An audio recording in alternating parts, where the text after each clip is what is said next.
السلام عليكم. maanta waxaa tusaale kala duwan siinaya indices. tusaale okay, tusaaleena koowaad ama example-ka koowaad waxaa haysanaa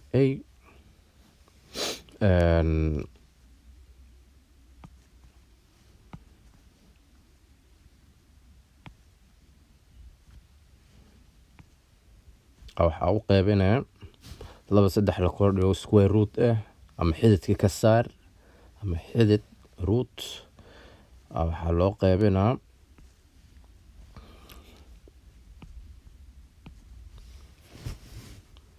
8 square. marka sidee aan u fududey karnaa? tani waxay la mid tahay bilowga hore waxaa ka dhigaynaa 2 oo 3 la kordhigay parenthesis geliheena loo qaybiyay 2y square root-ka waxay la sii mid tahay 8 square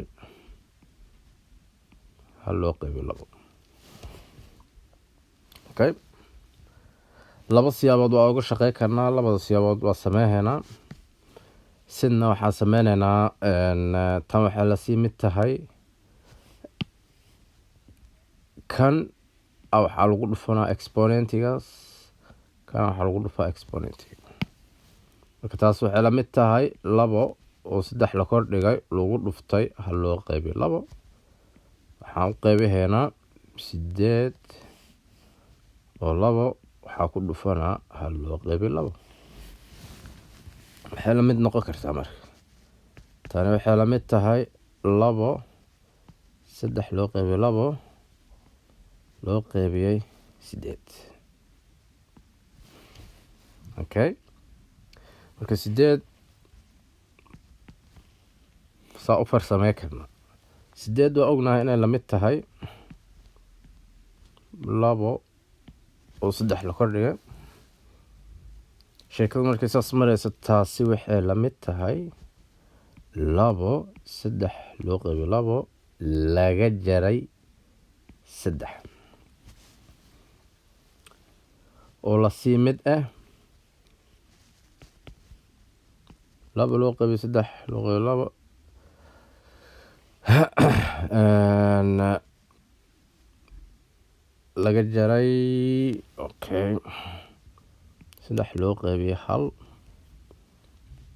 marka waxaa heleynaa ama waa fududeynaa 3 loo qaybiyay 2 waa 1.5 waxaa u qaybinay waxaa ka jaray 3.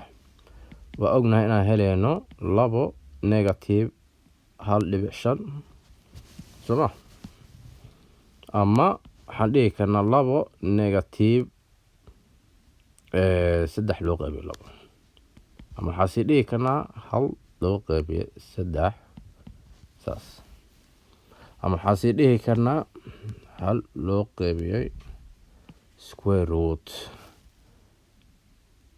2. okay, haddii aad isdhehaysid inaa macnaha aada u boobsiyey videoyaal horaa jiro oo tartiib aan u sharaxayo qaacidooyinka kala duwan. marka videoga hore fiirso, si fiican u fiirso, kana si fiican u fiirso sida aad u fahantid.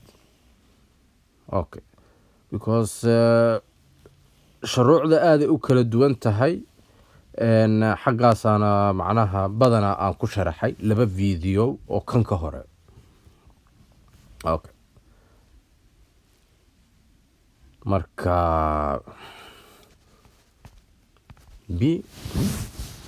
marka ujeedin cashirka siyo iskaaga fududahay hamdanas waxraha de qaacidada sii daba kacdeed wixii tirada ka sii badan. marka muhiimadda waxa waayay inaad ka shaqeynaysid muhiim ma yahay waxa sameynaysid inaad ogto. okay, laakiin waxa sameynaysid waa in macnaha sharciga xisaabta ee burburin taas muhiim. okay, hadda waxaan sameynaynaa afar saddex loo qaybiyey labo iyo 16 negative maxaan dhehnaa 5 loo qaybiyey labo. marka labadaas loo qaybinayo horta waa ogtihiin qaacidada inaad fahantiina muhiim ah. haddaa haysid square root a to the n waxay la mid tahay haddii inta wax ku qorneen waaya waxay la mid tahay a n loo qaybiyey labo. mararka qaara inta waxaa iskaga qornaa heeso tiradaas b aan dhihi karnaa haddii wax ku qorneen waa laba, haddii wax ku qoran taana waa tira meesha taale. marka caadi ahaan saama loo qaybiyo. marka taas waan itusaa waxaan ka wado. okay hadda inta ka fududay karaa waxaan dhahaa kasoo qaad inta 3 dhahaa saa example ahaan taas nii tuso. intana 2 dhahaa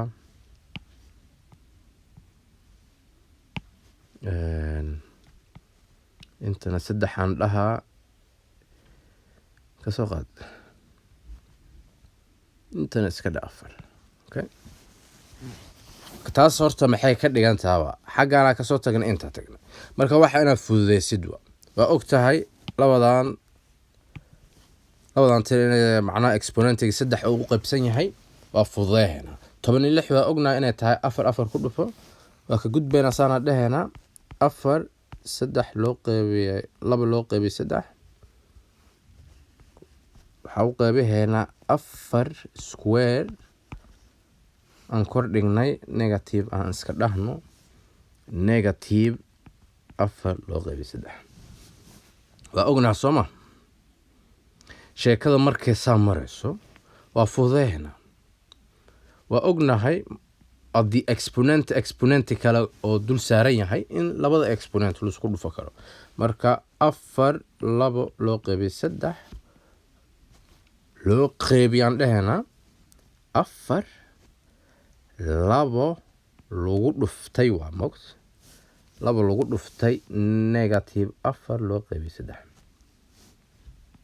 taasi waxay la sii mid tahay 4 2 u qaybiyey 3 loo qaybiyey 4 negative 8 loo qaybiyey 3. marka sheekada xaggaas marayso waxay noqonaya markaas taasoo la mid ah waa muhiim in calaamadda la mid ah maanta dhan qortid xisaab ahaan.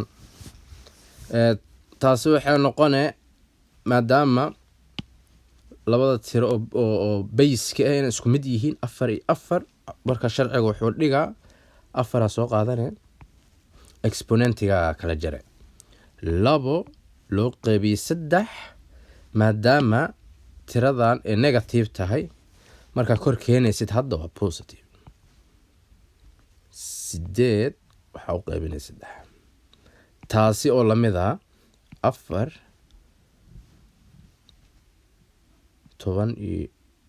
10 loo qaybiyey 3 ee noqonaya. sababtay tahay fraction ama jajab markay tahay waa isku dari kartaa haddii tirada hoose isku mid tahay. okay taasi oo la mid ah dhahe waliba haddii square root ka dhigaysid square root inaad 3 saartid waaye 4 oo 10 loo qayb oo 10 kor taalo si fiican aan qoro 4 oo 10 kor taalo taas. marka laba example oo culus waaye inaa videoga isla markii bobsis ana ku fiirsan ma waxa dhan si tartiiba u fiirso ku celceli haddaana fahmin videoyaasha hore fiirso commentiga igu soo qora saa ku caawiyo. bilaa tawfiiq halana ku ekeena.